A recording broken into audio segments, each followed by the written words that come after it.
With enough time spent studying, most of the secrets of the past can be understood.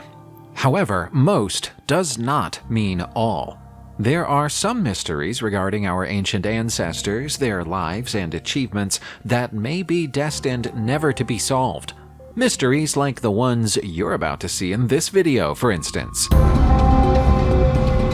The Hathor Temple, found in Dendera, Egypt, is a true marvel of ancient Egyptian architecture and one of the most well-preserved temples from this era. This temple, part of the Dendera Temple complex in Kina, offers visitors a chance to witness the famous Dendera light bulb relief up close. The complex comprises 3 temples: the birthing temple at the front, the temple of Isis behind the main temple, and the main temple dedicated to Hathor. Additionally, there's a sacred pool for exploration, although it's no longer filled with water. The colors throughout the temples are original and strikingly vivid, especially considering the interior was once blackened with soot from Bedouins and other desert peoples who used the temples for shelter. The main temple, built by Ptolemy XII and nearly completed by Queen Cleopatra VII around 54 to 20 BCE, showcases the influences of Egyptian, Greek, and Roman rulers. The temple complex also housed a Coptic Christian church at one point. The most intriguing feature of the Hathor Temple is the underground crypt, which requires a bit of maneuvering to access. This crypt houses the most detailed depiction of Horus discovered to date, right next to the Dendera light bulb. The only thing we can say with any certainty about the Lyao caves in China is that they exist. Anything beyond that is speculation. We have no idea who built them, and we don't know what they were used for either. The inscriptions on the walls of the cave might tell us the full story, but nobody's ever been able to translate them. The language doesn't correlate with any other known language in the world. Around the edges of all the ornate carvings, we find evidence of chisel work, but if we accept that the caverns were carved using chisels alone, then a workforce of thousands of people must have been involved. How could thousands of people be involved in something like this, but leave no historical records behind whatsoever? Testing performed at the site has dated the caverns to around the year 200 BCE, which would mean they were created before the Qing dynasty. We're not aware of any civilization that possessed this type of building prowess back then, and it's unlikely that we're ever going to find out who created them, unless of course someone can translate the inscriptions. Al-Siq Canyon, serving as the grand entrance to the UNESCO World Heritage Site of Petra, is a spectacular natural wonder. This slender canyon, about 0.75 miles long, guides visitors through towering cliffs that reach approximately 260 feet high, leading to the ancient Nabatean city of Petra in Jordan's desert. Petra is famed for its stunning structures, including Al-Qazneh and Ad-Dir, each intricately carved into the cliff faces from sandstone. Intriguingly, it's estimated that only about 15% of Petra has been uncovered, leaving an impressive 85% of the city still shrouded in mystery. The journey through Al-Siq Canyon is an exhilarating introduction to this globally renowned archaeological site. Al-Siq Canyon is conveniently located less than a 3-hour drive from Jordan's capital, Amman. It's a popular landmark, well serviced by buses and tour groups from major cities. The canyon's history is rich, with parts of the rock sculpted by the Nabateans, who adorned it with sculptures of gods, believing the water there to be sacred. They also created channels from the Wadi Musa, or Valley of Moses, for water supply and spiritual processions. Visitors walking through the canyon can observe the remains of Petra's original city gate, ancient terracotta pipes, and stone panels used for water transport and filtration. Let's move on to something truly mind-blowing in terms of both sophistication and size. We're talking about the Yangshan Quarry in China, which is where much of the stone used in Nanjing's great monuments was quarried. Not all of the stone that was quarried, cut, and shaped here was moved elsewhere, though. Some of it, like this colossal unfinished stele, is still here. History tells us that the creation of the stele was ordered by the Yongle Emperor during the 15th century, who wanted to use it in a monument to honor his father at the Ming Shaolin Mausoleum. Workers got around to carving out the head, base, and body of the stele before appearing to give up, no doubt somewhat overawed by the size of their creation. The body is 30 feet wide, 15 feet thick, and 150 feet tall. We have almost no idea how they could possibly have carved something so enormous, and there's zero chance they'd ever have been able to transport it. We can't help but wonder what convinced them that such a thing might have been possible in the first place. The idea of making artificial islands sounds like it should be a fairly new one, but our ancestors thought of it over 1,000 years ago. We know that because of the existence of Nan Madol, a series of ruins on an island in Micronesia, which was once one of the world's greatest cities. The construction of Nan Madol began somewhere around the 8th century, but the megalithic structures we can still see the remains of now weren't added until 400 years later. The most likely explanation for its construction is that the ruling elite of the Saudalor dynasty wanted an unconventional seat of power in the region, and so had one specially built because they couldn't find one they liked on the land. Archaeologists have been able to identify specific areas within the ancient complex which were used for the preparation of food, the building of small boats, and even the storage of bodies. At its peak, around 1,000 people lived here, although most of them were probably servants. The stone used in the construction is all from the surrounding area, although how it could have been carried out to sea is a secret lost to time. UNESCO finally recognized it as a World Heritage Site in 2019. There was a time when we thought we understood the so-called Nebra sky disk.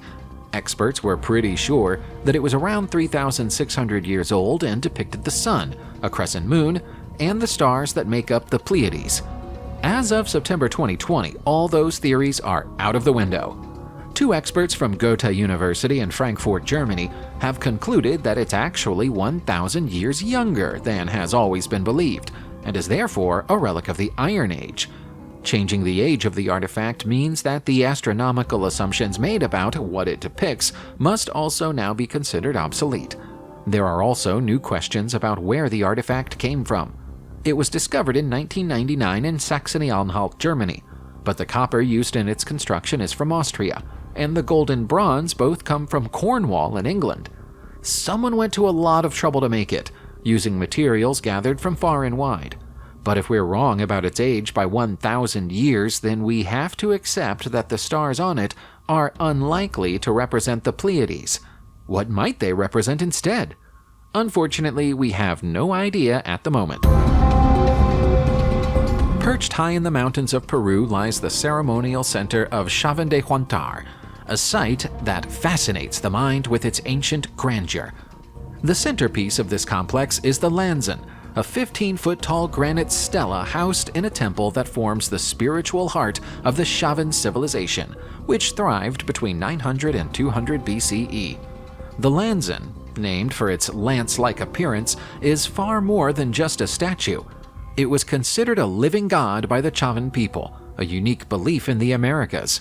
The temple, designed as a maze, led supplicants to the Lanzan from various angles, depending on the path taken in the darkness, enhancing the mystical experience of meeting this deity. The Lanzan itself is an artistic marvel, carved around 2,500 years ago to represent a supernatural being sacred to the Chavín religion. This man-jaguar figure with a grinning face, bared teeth, and long nails is a striking sight. The deity, likely associated with agrarian worship, reflects the Chavin's reverence for the natural world, blending human and animal features in a visually complex design. The Chavín de Huántar site, with its main temple, terraces, and intricate carvings, played a crucial ceremonial role. The Jiroft culture, also known as the intercultural culture or the Halilrud culture, is an early Bronze Age archaeological civilization that is thought to have existed in the present-day Iranian provinces of Balochistan and Kerm. The theory is based on a collection of artifacts found and recovered from looters by Iranian authorities, which are widely believed to have originated in the Jiroft area of south-central Iran, as reported by online Iranian news sources starting in 2001. Although not every historian believes the Jiroft culture was distinct from the other known cultures that lived here 5,000 years ago, there is a growing body of evidence to support the theory. Konar Sandal, near Jiroft in the Halil River Basin, is the proposed type site for the culture.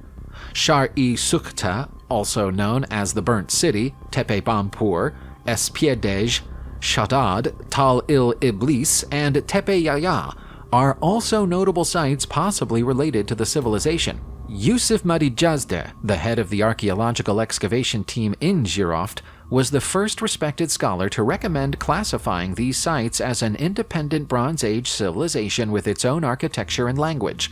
He believes the uncovered remains at these sites are those of the lost Arata kingdom, although some academics have treated his claim with suspicion. The Temple of Edfu, nestled between Luxor and Aswan in southern Egypt, stands as a testament to the architectural prowess of the Ptolemaic period. Dedicated to the god Horus, this temple is the second largest in Egypt and has been remarkably preserved, thanks in part to being buried under desert sand and Nile silt after the Roman period. Rediscovered in the 19th century, the Temple of Edfu is not only notable for its size, but also for its extensive inscriptions, known as the Edfu texts, which cover almost every surface. The city of Edfu, known as the ancient Egyptians as Bedet and to the Greeks and Romans as Apollonopolis, has a rich history that extends well beyond the Ptolemaic temple. Archaeological excavations have unearthed evidence of occupation from the Old, Middle, and New Kingdom periods, including mastaba tombs and burials. The Temple of Edfu, initiated by Ptolemy III Euergetes and completed in 57 BCE by Ptolemy XI Auletes, is a marvel of ancient Egyptian architecture. Its main features include a towering pylon gateway standing at 118 feet, adorned with reliefs of Horus and the pharaoh. The temple complex, with its main entrance, courtyard, and chapel, is aligned along a central axis, making it a classic example of ancient Egyptian temple design. Yazilika, also known as Phrygian Yazilika or Midas City, is a village located in Eskişehir province, Turkey.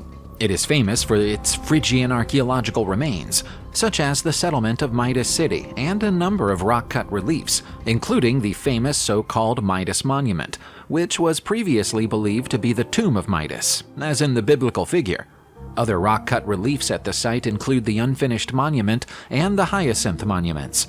The Midas Monument is a high rock-cut facade, featuring a pedimented temple front with a croteria and an abstract geometric design that mimics the terracotta faces of buildings.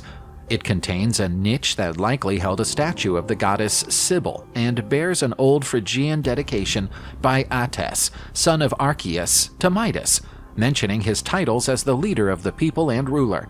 The monument is thought to have been built in the early to mid-7th century BCE, and as such, is one of the oldest rock-cut monuments in Western Phrygia. The monument's abstract designs on the facade are stylistically comparable to architectural terracottas from central Anatolia dating from before 600 BCE. While it's not a tomb, its true purpose remains unknown. Now it's time to introduce you to the Tumulus of Bougon.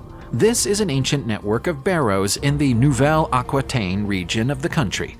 It was built and then added to over a period of more than 1,200 years, beginning around 4,700 BCE. It's the oldest known example of ancient megalithic architecture in France, and among the oldest in all of Europe. The site was rediscovered by archaeologists during the 19th century and is now open to the public as a museum, although some parts of the barrows remain closed off for preservation purposes. Unusually for the era, no two barrows are alike. Each has an individual architectural style, ranging from the 90-ton capstone of Tumulus A to the colossal stepped mount and rectangular chamber of Tumulus E. More than 220 people were buried in Tumulus A alone. Each tumulus once had its own circular mound, but the mounds merged over time to form one colossal tumulus covering the whole area. An enormous building project like this would give architects and construction workers sleepless nights here in the 2020s. To think that someone was capable of the task 6,700 years ago is incredible. In February 2022, academics and Egyptologists completed a study of some 3,400-year-old tablets known as the Amarna letters. Among the many conclusions they reached after studying the letters is that an ancient dagger found inside the tomb of Tutankhamun by Howard Carter in 1922 may not be as Egyptian in origin as we've always assumed it to be. The dagger has always been thought to be an unusual artifact for its era because it has an iron blade, but the Iron Age had not yet begun, and humans of the time didn't understand how to heat iron to a sufficient temperature to smelt it. Instead, it was thought that the dagger was probably made by pounding metal found inside a meteorite. That theory was confirmed by scientific analysis in 2016. According to the contents of the Amarna letters, the dagger was gifted to Tutankhamun's grandfather by the king of Mitanni decades before Tutankhamun was even born. If it was the king of Mitanni's possession to give away, the dagger must be Syrian in origin rather than Egyptian. It's likely that many of the objects in Tutankhamun's tomb were hand-me-downs of this kind. Subscribe to the channel, turn on the notification bell, and enjoy watching new videos on my channel. Thanks for watching, and see you soon!